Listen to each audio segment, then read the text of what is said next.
Hey, welcome back to the Disney Plus Everyday Challenge, and today we have a very merry toy store, not a Toy Story, no, not at all.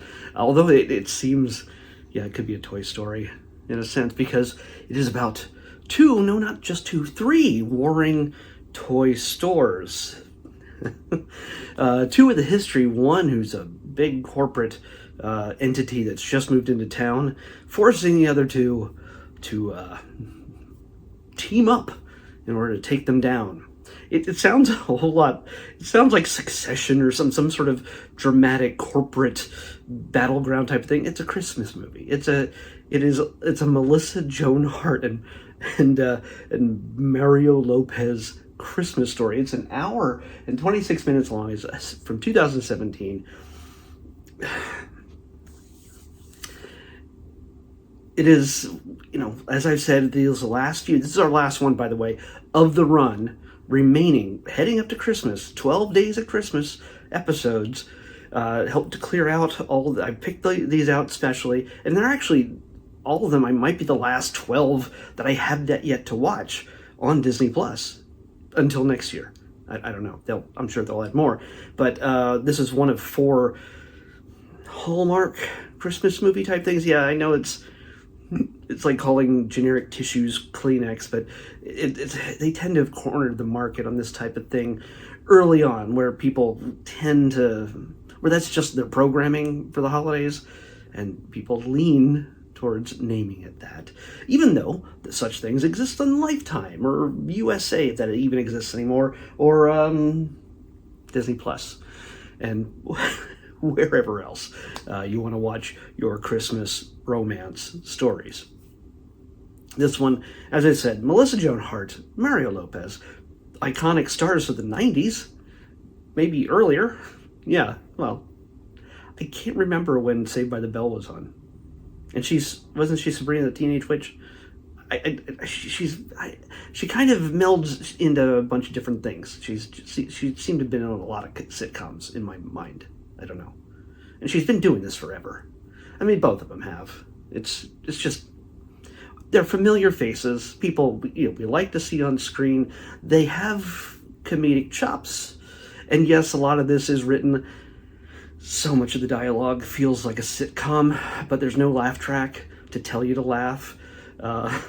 So there is half of it feels like not half of it. Some of it feels like they kind of improv some of the stuff. Probably not, but yeah. This is directed by Paula Hart and written by David Breckman. This also has a few unique aspects to it. There are 2 Marios in one movie, so how could you go wrong? Mario Lopez and Mario Cantone, who honestly, just by the nature of being Mario Cantone, has all the best lines. And it feels like those lines especially were just him spitting stuff out. Literally just saying whatever. He's the mayor of the town, who is just buddies with everybody, but he's got this stoic, snarky sense of humor that he looks beleaguered at all times. He looks put upon, and he doesn't smile, but he is, honestly, the funniest thing about this movie. It's a given. It's a given, being that he is in this. So, yeah.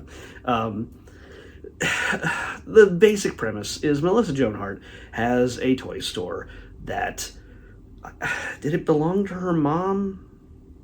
I don't know. Her dad is Brian Dennehy, so this is a stacked cast as it is. Just tried and true, solid comedy drama actors.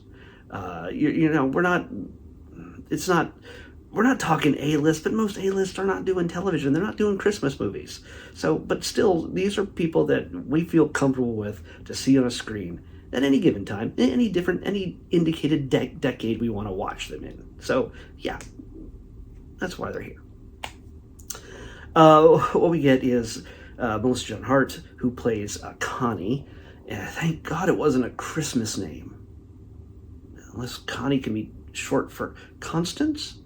I don't know. All these movies seem to all have women protagonists named after Christmas terms. Joy, faith, or the other day, what was it? I don't know, Noel, things like that. So thankfully, Connie has a toy store on one side of the street, and right across from it is Mario Lopez, who plays Will, his toy store. And Hasbro seems to be the only people making toys because, oh my! I mean, okay, I think there's a few lesser known toy toys, the people who like make Lincoln Logs and things like that. You can see those in the stores. Some lower level, smaller toy makers.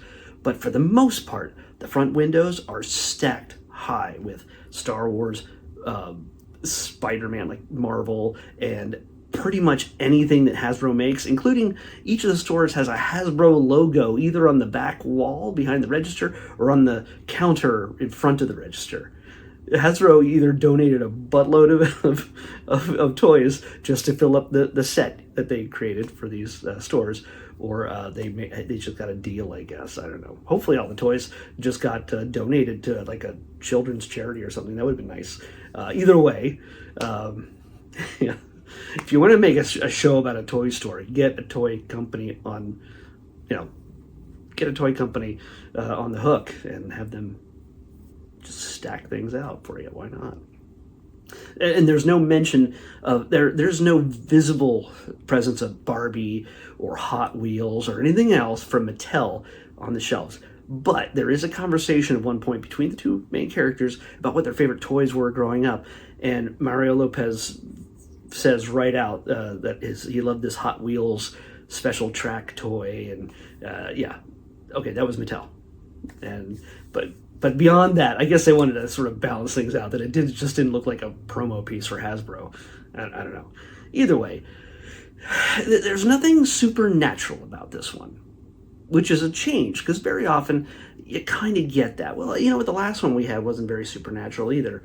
But in this, the two of them are they're sort of enemies. This is the kind of trope where they do not like each other. They're at odds in this case, the reason that they're warring toy stores, and they kind of snipe each other. They kind of try to take each other's business. It's kind of cutthroat at the lowest level of commerce. And it's meant to be funny too, that how they just sort of seem to be friends, or seem to be friendly with each other, but they do whatever they can to undermine each other until of course you notice that they're gonna get together. See right here, we're never spoiling anything. There's never something to spoil about the romance in any of these movies. There's never a situation. I'd love to find the Christmas romance movie where the two main characters do not get together. Like, they're like, I'm okay as with myself, as a person, as I am.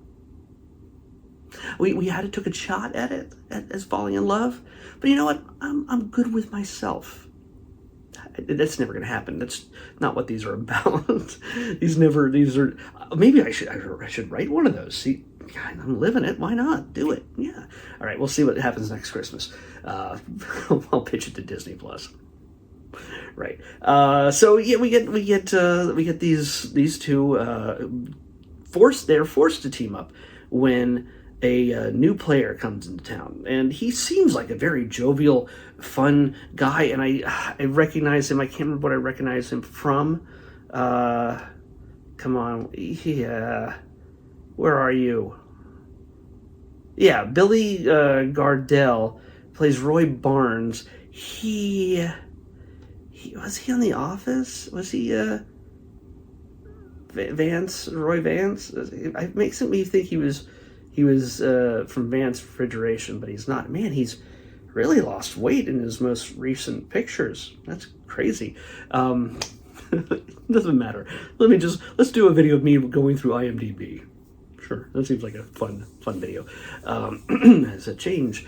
Funny, I didn't realize that one of the supporting characters was Tara Strong. You know her as the voice of so many cartoon characters. Like, I can't name them all, and I can't name hardly any of them right now, except for I think she was Bubbles in the Powerpuff Girls. And looking at her, I'm like, oh, yeah, I can see that. I can hear her now. Yeah. She's a girl who works at the coffee shop where people go in. She's a supporting character for a secondary storyline that involves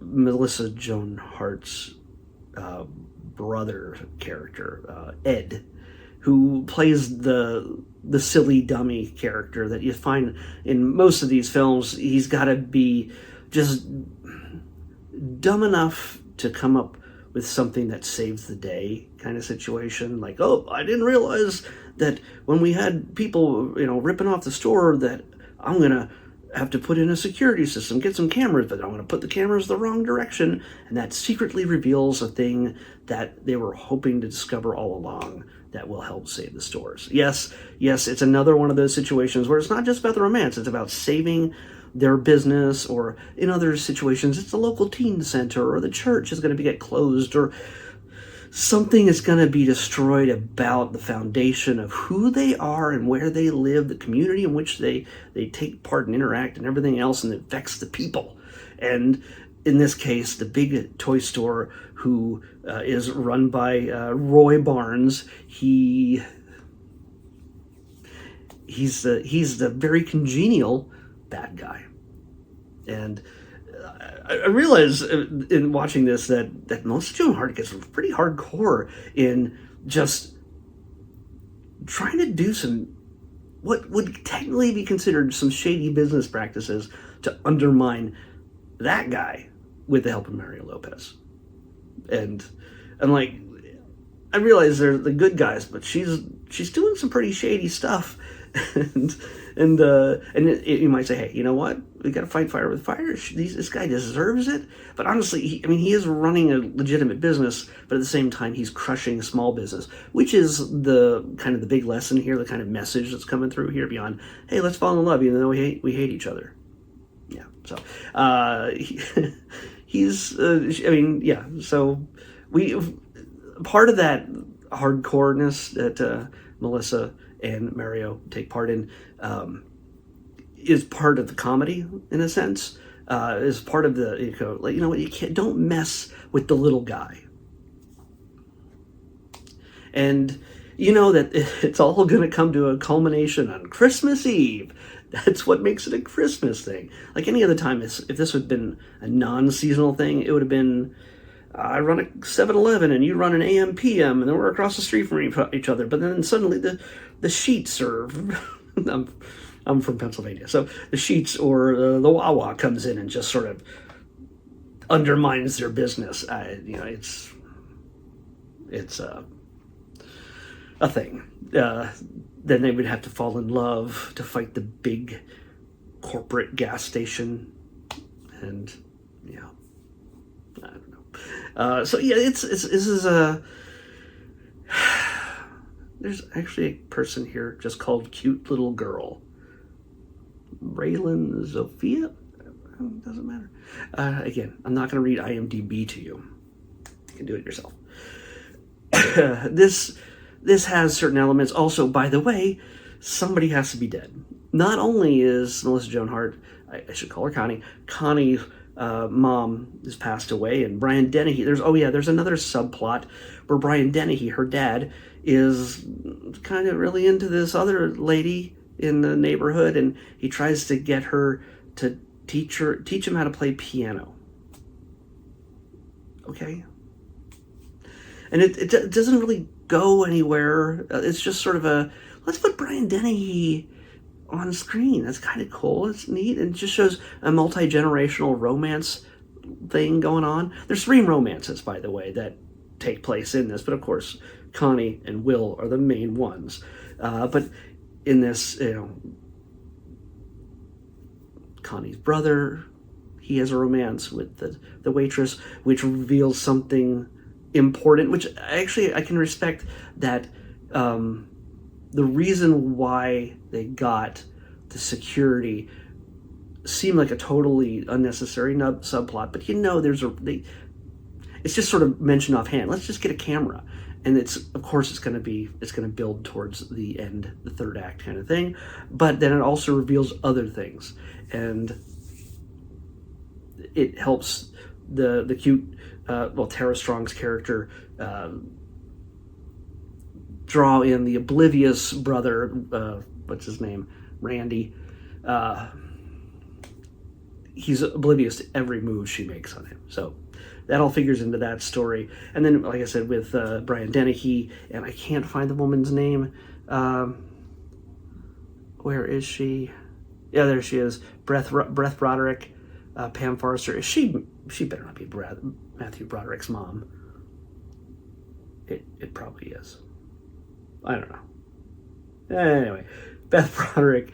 There's a romance between them, but it doesn't. I don't think it really goes anywhere. I mean, it goes somewhere. It builds to their romance, but I don't know how it serves the film beyond extending the runtime so it meets the bare minimum of an hour and 26 minutes. I don't know. Because it can't be, for pacing, it can't just be about Melissa and Mario. So, yeah, and again, these are structured like 3 episodes of a sitcom smacked together, and there's no commercial breaks. Well, there is technically commercial breaks because these were made for TV. So, yeah.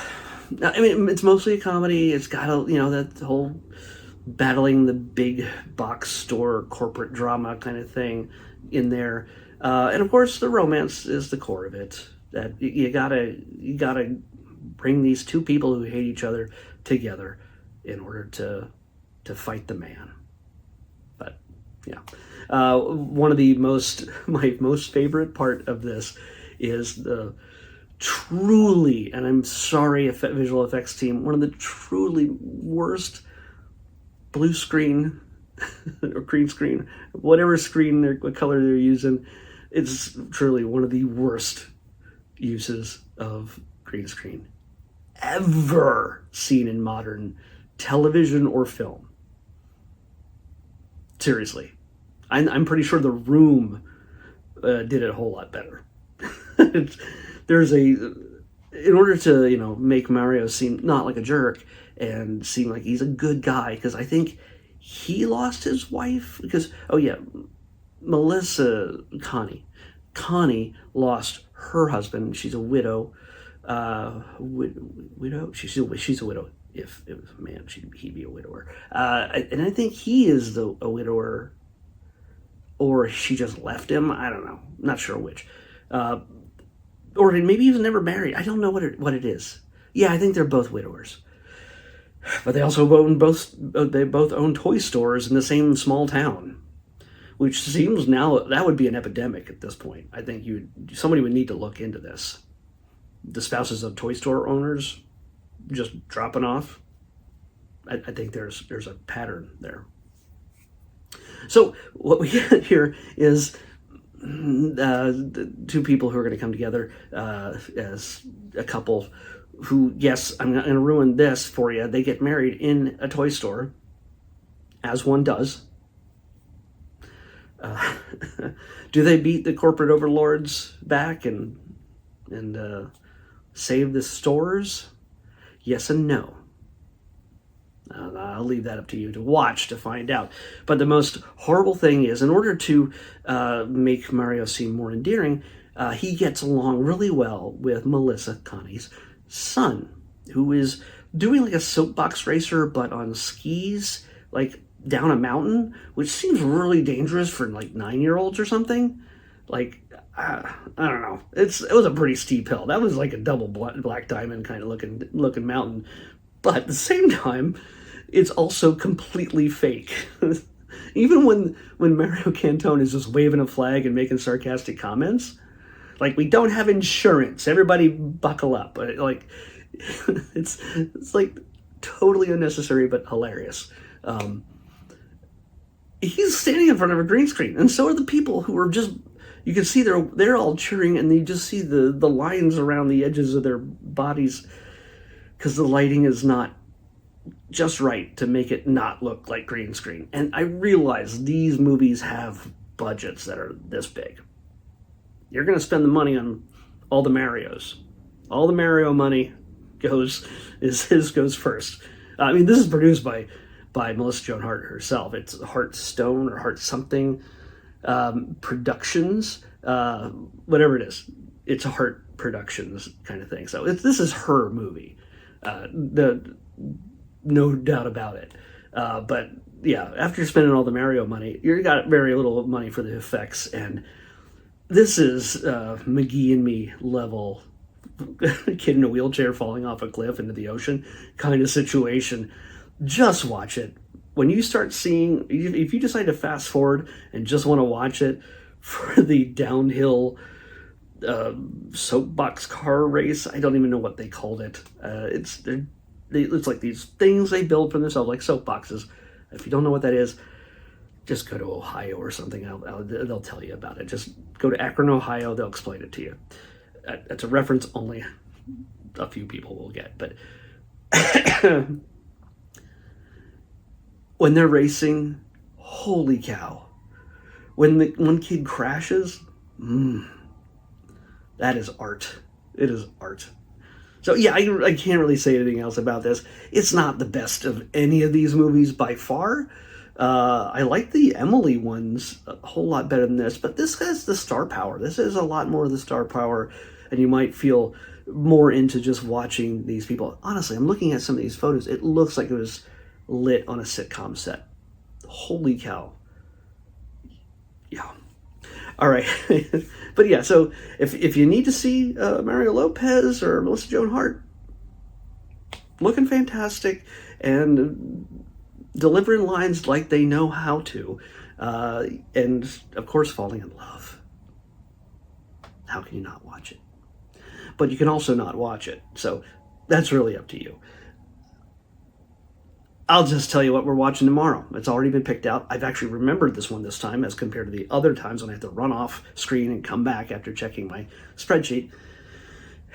The next episode is actually a brand new short from The Simpsons called Oh Come On, Ye Faithful. Oh Come On, All Ye Faithful. I think it's All Ye Faithful. Oh Come On, All Ye Faithful. Brand new, only on Disney Plus. Not on general television, so, and not part of the general season.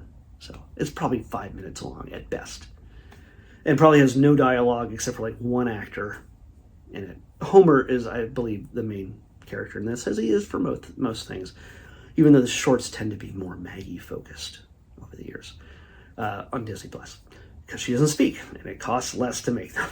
And they don't have to pay anybody to speak in these things.